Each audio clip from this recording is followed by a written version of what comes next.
bemærke og måske give en lille godt for. Og vi må sige, at vi har kørt nogle lange ture, og en af turene var 160 km.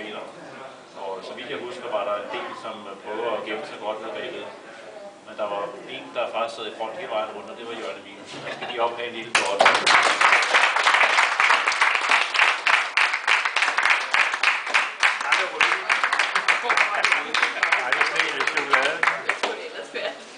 Og det er lidt power til i morgen. Hvor rødvinen? Så synes jeg også, det er værd at bemærke, at det var en større præcision end det. Hvad hedder han? Helge, han klarede Puk Major i gummisko. Det synes jeg også, han skal have en lille...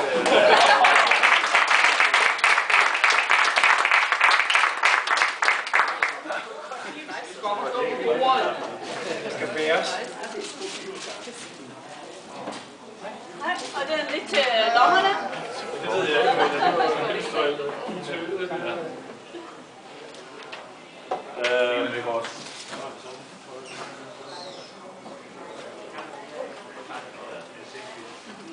Så vil jeg så sige, en, der har været mange flotte præstationer ude i feltet derude. Der er mange, jeg har siddet under mig over, de har kunnet kæmpe sig igennem det, og folk er faldet i, at de kommer igen næste dag. Jeg vil sige, at sådan rent kaloriemæssigt, så er der nok ikke nogen, der overgår Michael Brodersen. Han har kørt så mange batter fra, så mange kalorier, som man tror, det er løgn. Så vi har købt en lille energipunkt til ham også. Hvor er han? Og vi er ikke lukket endnu. Michael ligger oppe i sin seng og sover. Gør han det? Og han fik sådan en... den må han have til gode, så. Ja.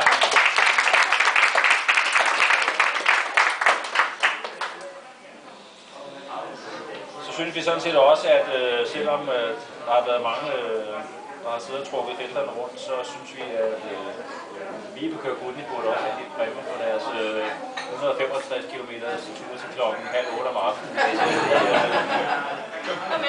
De var lige en tur på banen.